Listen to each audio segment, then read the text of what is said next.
I just want to let y'all know that I'm done doing what I've been doing. From here on, everything gonna be different. So you thinking me and you good now? Set in the early 1990s, Raising Kanan is about the origin story of Kanan Stark, his journey into the criminal world, his relationships with his family, and the trials and tribulations that made him the character we saw on Power. But as Season 3's trailer showed, Raising Kanan is more than just about the origin story of Kanan Stark. At the center of the show is Raquel Thomas, who will be battling with her own inner demons. Every character seems like they have to confront a crisis that will challenge their very identity. For Rock, she wants to change her ways, and it's clear that being shot has put a different perspective on life. But she also mentioned that the game is who she is. Lou-Lou will be in for a real battle as he tries to pursue a different life, and so will Marvin, who's finally been able to rebuild a bond with Jukebox. Now, at the end of the day, each of these characters are on their own journey and path, and the Thomas family are torn in every single way possible, which is pretty evident in the trailer. But as they've teased before, the destination that the characters are heading in may just reveal the most terrifying secret. There is no right and wrong, or good and evil, there are no absolutes. In the end, there's just you. Now, Season 3 will pick up where we left off, in Southside Jamaica Queens, with the Thomas family in turmoil and reeling from the mob's coordinated attack on Raquel, Marvin and Lou-Lou. After her close call, Raquel is looking to make a fresh start, but Kanan doesn't trust her or believe it when she says she's done. Can she really be out of the game? Now, the trailer tells us exactly what the last two seasons have been about, and what looks like a continuation of truth being a lie. Kanan's been burned before, and I think we've all seen in the trailer for Season 3, he's had enough, he's finally on his own hustle. Now, the trailer kicks off with the family sitting down at Rock's new house, and the title of episode 1 is Home Sweet Home, although it doesn't seem like it. Rock says that she's done what she's been doing. From here on out, she wants things to be different. But will it be different? Can Rock change? I honestly don't think she can. And Kanan is right to question his mother in the way he does. How can he just forget about the past, all the lies and manipulation from his mother? In Season 2, he gave her every single opportunity to come clean, and she didn't. And I think by the looks of it, Kanan has had enough. There is no going back. There's also a lot that they do need to talk about, and Howard being Kanan's father is one of them, and we will see them finally having that conversation, but even then, it does seem like Kanan is fully done. We've got Jukebox telling Kanan to give her one more shot to make it right, but Kanan isn't having any of it. He says that he's outie, and later in the trailer we even hear Kanan telling Rock that he's never going to understand her, which to be fair to Kanan, I really don't blame him for. Rock has played with his head for years, and continued to do so even when Kanan knew the truth. And you just have to put yourself in Kanan's shoes. He's confused, feels betrayed, and he's got all of these emotions that he'll probably let out in conversations over the course of Season 3. So it does seem like the lines have been drawn between Kanan and Rock, and there is no going back. Things will be different from now on, and it was reiterated in a lot of what Kanan said in this trailer. He's done taking things from Rock. He's making his own money, and we will see him running his own hustle. Although with him running his own hustle and doing his own thing, eyes will be on him from a few different people, Howard being one and Ronnie being another. We hear Howard telling Kanan that Southside is real dangerous, and that's because of the shitstorm that the Italian Mafia created at the end of Season 2. So I wouldn't be surprised if there is a heavy presence of law enforcement. Now, we are going to come to Ronnie Mathis in just a moment, but this is Kanan running his own hustle. It seems like he's got himself a new crew running for him and famous, and we all know Kanan is smart. He's the one who told Marvin how he could run his side hustle at Van Wyck, so we know he's got a business mind. It's just who he is, it runs in his blood. His mother is Raquel Thomas, he's learned from Marvin, and I'm sure he has and will continue to learn different things from Uncle Lou. Now, this is Ronnie Mathis, he's Unique's older brother, who's just been released from prison. How and why he's been released is one of the questions I have for his character. Now, it doesn't necessarily mean he's a snitch. There are other ways you can be released by being done by a dirty cop or a technicality. We've seen all options being used in the Power universe, so let's just wait and see. But he is someone who bellies a shocking ruthlessness. It's not that Ronnie's immoral, it's that he's amoral, conscienceless, unyielding, and vindicative. Now, we've already got a host of people who think that Ronnie is Breeze, and what I would say to that is, let's just take a step back and be a bit more patient. Let's see what Ronnie's about and what he brings to Raising Kanan. From what we know and what we've seen in the trailer, he's questioning whether Kanan's running for Unique, and that tells me one thing. I don't think Ronnie will be on the same page when it comes to running their business with his brother. Let's not forget, Unique did take the reins from his brother's organization, and Rock said it in Season 1. Ronnie wouldn't have done what he did. So the early foundation has been laid out. These are two characters who have different ways of doing business. Now, why he's approaching Kanan and questioning him, who knows, but there is an air of mystery when it comes to this character. I want to know more about Ronnie, what he's about, what he gets up to behind Unique's back or with his brother. There are a lot of questions, so let's just wait and see.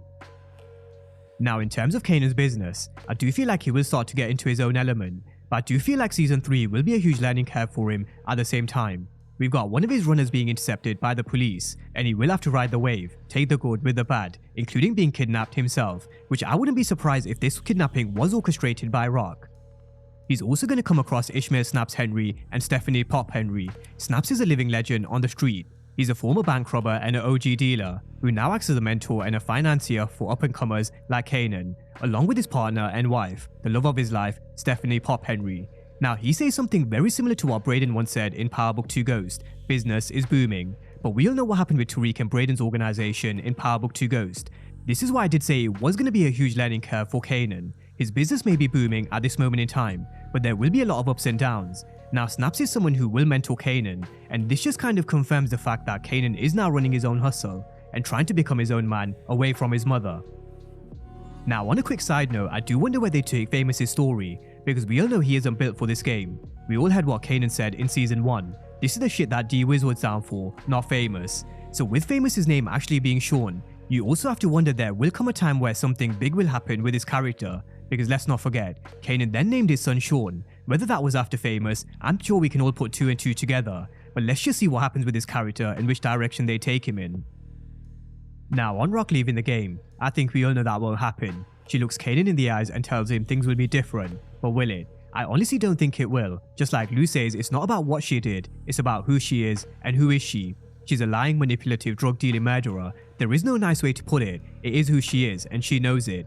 So it's not just Kanan who's fed up of her bullshit, so is Uncle Lou. Let's not forget these are 2 characters who have had huge run-ins in 2 finales in a row, and so will it be a third? Now just a quick one on Lou. We see him fighting and we do see him with a book in hand, probably writing some music or planning his next moves in the music industry. We all know he wants out of the game, and I don't think that will change. In fact, after the chaos at the end of season 2, I'm sure it's just gonna fuel him even more. Now all of these characters, whether it be Lou or whether it be Rock, they can say they want to leave the game all they want, or they're no longer shooters, but we all know there is no leaving. But just before we come to Rock being back in the game, love does seem to be in the air between her and Unique, which is something Sasha Penn did tease post season 2. Over the course of these 2 seasons, the chemistry between the actors Patina and Joey has been pretty electric, and I just felt it was a natural progression of their relationship that by the end of season 2 they would have some sort of a meeting of the minds, because they're similar in so many respects. She doesn't have a lot of confidence, and on a certain level, Unique provides that in some ways the other characters can't. Now when he was asked whether we would see a romance between the 2, he said I wouldn't rule it out, because who knows. In the finale, Unique sort of presses up on Rock. It does feel romantic, and I think the question is whether that's something that feels reciprocated. Now with that being said, with a twinkle in Rock's eyes at the end of season 2, and with Unique pulling up to Rock's house in the manner he does in the trailer, giving her the eyes, I think we all know what's going down between them. But there is more we do need to look at when we're talking about this relationship between Unique and Rock. We need to think outside the box.